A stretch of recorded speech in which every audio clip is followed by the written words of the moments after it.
ఇవాళ మేము తెలంగాణ ప్రజల తరపున ప్రధాన ప్రతిపక్షంగా అదేవిధంగా భారత రాష్ట్ర సమితిగా ఈ ఉద్యమానికి ఈ రాష్ట్రానికి నాయకత్వం వహించిన కేసీఆర్ గారి తరపున మేము అడుగుతా ఉన్నాం. ఖచ్చితంగా రేవంత్ రెడ్డి అయితే తప్పుకోవాలి, లేదా కాంగ్రెస్ పార్టీకి సిగ్గుంటే, కాంగ్రెస్ పెద్దలకు నైతిక విలువలుంటే వెంటనే ఆయనను తొలగించాలి. యడ్యూరప్ప గారు రాజీనామా చేశారు. అప్పుడు యడ్యూరప్ప ఆనాడు ఆరోపణలు వస్తే హౌసింగ్ స్కామ్లో he quit, he step aside so that fair investigation could go on. అట్లాగే చాలా మంది కేంద్ర మంత్రులు కూడా రాజీనామాలు చేశారు గతంలో. అట్లాగే ముఖ్యమంత్రి గారు కూడా రాజీనామా చేయాలని చెప్పి కూడా మేము డిమాండ్ చేస్తా ఉన్నాం. రాహుల్ గాంధీ గారు తెల్లారలేస్తే ఆ కాన్స్టిట్యూషన్ బుక్ పట్టుకొని తిరుగుతూ ఉంటారు. న్యాయ యాత్ర అంటాడు, యాత్రలు సంవిధాన్ కో బచావ్ అంటాడు. మరి సంవిధాన్ కో బచావ్ అనే Rahul Gandhi, why are you mum? Why are you silent? Why are you not responding to this issue, and why are you ensuring that a corrupt chief minister continues in office? Congress గురించి మేము ఎన్నోసార్లు చెప్పాం, మళ్ళీ కూడా చెప్తున్నాం. కాంగ్రెస్ డిఎన్ఏలోనే కరప్షన్ ఉంది. కాంగ్రెస్ అంటేనే కరప్షన్, ఇది అందరికీ తెలుసు. అట్లాగే మరి ఈరోజు ఈ కుంభకోణం మీద విచిత్రంగా మాకు కూడా చాలా ఆశ్చర్యంగా అనిపిస్తూ ఉంది. దేశమందరూ మాట్లాడుతున్నారు. కర్ణాటకలోనైతే డీకే శివకుమార్ గారిని తొలగించాలని కర్ణాటక బీజేపీ వాళ్ళు విరుచుకుపడుతున్నారు. కానీ తెలంగాణ బీజేపీ వాడు మాత్రం ఎవడు మాట్లాడట్లేదు. తెలంగాణ బీజేపీ వాళ్ళు మాత్రం మౌన మునుల మాదిరిగా ఎక్కడ ఒక్కరు కూడా మాట్లాడట్లేదు. ఏం జరుగుతున్నదని మేము అడుగుతా ఉన్నాం. తెలంగాణలో ఇంత అపురూపమైన సంబంధాలు అటు కాంగ్రెస్కు ఇటు బీజేపీకి ఏ స్థాయిలో ఉన్నాయో మరి మీరు ఆలోచించాలని కోరుతా ఉన్నాం.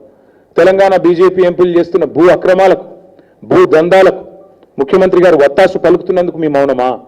లేదా మీ కేంద్ర మంత్రులు మీరు కలిసి బ్రహ్మాండంగా మీరు చేసుకుంటున్న అవినీతి కార్యకలాపాలకు మరి ఏదో బయటికి నటించినట్టు చేసి ఢిల్లీలో, ఇక్కడ గల్లీలో మాత్రం ఏదైతే దోస్తీ చేస్తున్నారో ఇది అందరూ కూడా చూస్తూ ఉన్నారు. దీనికి నేనేదో ఊరికైనా ఆరోపణ చేయట్లేదు.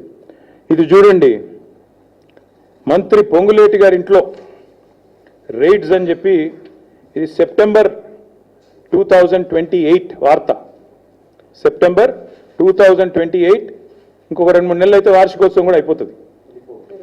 అంటే 2024 సంవత్సరంలో ఈ రైడ్స్ జరిగినాయి. సెప్టెంబర్ 27, ఈరోజు మే 24 అనుకుంటా. మరి అప్పటికిప్పటికి ఒక్కటంటే ఒక్క ప్రకటన అటు ఈడీ వైపు నుంచి కానీ ఇటు పొంగులేటి శ్రీనివాసరెడ్డి గారి వైపు నుంచి కానీ వచ్చిందా? ఎందుకు కాంగ్రెస్ మంత్రులను కాపాడే విషయంలో ఎన్ఫోర్స్మెంట్ డైరెక్టరేట్కు అదేవిధంగా బీజేపీ నాయకత్వానికి ఎందుకు మొహమాటం అడ్డమొస్తున్నది? ఎందుకు మీరు బీజేపీ నాయకులు ఇక్కడ ఉండే కాంగ్రెస్ వాళ్ళను ఎందుకు కాపాడుతూ ఉన్నారు? ఆ రోజు మీరే ఈ రేడ్ జరిగినప్పుడు పొంగులేటి గారింట్లో అన్ని టీవీలలో బ్రేకింగ్లు నేనే చూసా. నోట్ల మెషిన్లు పోతున్నాయి, కట్టలు లెక్క పెట్టడానికి ఒకటిగా ఒక మెషిన్ సరిపోతలేదు, 2వ మెషిన్ పోతున్నది అని చెప్పి మీరే బ్రేకింగ్ న్యూస్లు ఇచ్చారు. మరి మీరు కూడా సైలెంట్ అయ్యారు. ఏం జరిగిందో నాకు తెలియదు. మీరంటే మీరు కాదు, మీడియా సైలెంట్ అయింది. ఇప్పటికీ సెప్టెంబర్ నుంచి ఇది మే, అంటే ఎన్ని నెలలు అయిపోయింది? 6 కాదు 8-9 నెలలు అయింది. ఇంతవరకు అతి లేదు గతి లేదు. అట్లాగే 1-2 కాదు, ఇది కర్ణాటకలో జరిగిన వాల్మీకి కుంభకోణం. 187 కోట్ల వాల్మీకి స్కామ్లో కర్ణాటకలో అరెస్టులు జరిగినాయి. అందులో పైసలు 45 కోట్లు తెలంగాణకు వచ్చినాయి. కానీ తెలంగాణలో మాత్రం ఇక్కడ ఏ కాంగ్రెస్ నాయకులకైతే 45 కోట్ల రూపాయలు వచ్చినాయో పార్లమెంట్ ఎన్నికల సందర్భంగా వాళ్ళ పేర్లు బయటికి రావు, వాళ్ళ మీద ఏం యాక్షన్ ఉండదు, వాళ్ళని కనీసంగా ఎంక్వైరీ చేయాలన్న ఆలోచన కూడా ఇక్కడ ఎన్ఫోర్స్మెంట్ డైరెక్టరేట్ చేయదు. ఇక్కడేమో పొంగులేటి గారి ఇంటి మీద రైడ్ అయితే వార్త రాదు బయటికి. ఏం జరిగిందో ఎవరికి తెలియదు, అదొక బ్రహ్మరహస్యం. అట్లాగే వాల్మీకి కుంభకోణంలో 45 కోట్లు తెలంగాణకు వచ్చినాయని చెప్పి స్పష్టంగా ఈడీ రిమాండ్ డైరీలో రాసింది. నా ఆరోపణ కాదు. ఈడీ కర్ణాటకలో రిమాండ్ డైరీలో రాసింది. మొత్తం 187 కోట్ల కుంభకోణంలో 45 కోట్లు తెలంగాణ కాంగ్రెస్ నాయకులకు వచ్చినాయి.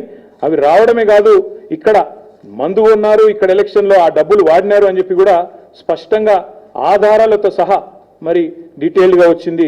కానీ ఇంతవరకు ఆ వాల్మీకి స్కామ్ ఏమైందో, ఆ 45 కోట్లు ఎవరికి వచ్చినాయో ఇంతవరకు అది కూడా మరొక బ్రహ్మరహస్యం. అట్లాగే మేము ఆరోపణలు చేయడం కాదు, ప్రధానమంత్రి నరేంద్ర మోడీ గారు మే 10 తారీఖు నాడు 2024 హైదరాబాద్కు వచ్చారు, తెలంగాణకు వచ్చినారు. వచ్చి ఆ రోజు ఆయన అన్నమాట, తెలంగాణలో విచ్చలవిడి అవినీతి జరుగుతోంది, RRR ట్యాక్స్ నడుస్తోంది, ఇక్కడ రేవంత్ రెడ్డి ట్యాక్స్ నడుస్తున్నది అని స్వయంగా ప్రధానమంత్రి మోడీ గారు అన్నమాట మరి దాని మీద ఇప్పటివరకు మే 11 మొన్ననే మే 11 కూడా అయిపోయింది, వార్షికోత్సవం కూడా అయిపోయింది. ఇప్పటి వరకు అతి లేదు గతి లేదు, ఇప్పటి వరకు ఒక్క అడుగు ముంగట పడ్డది లేదు.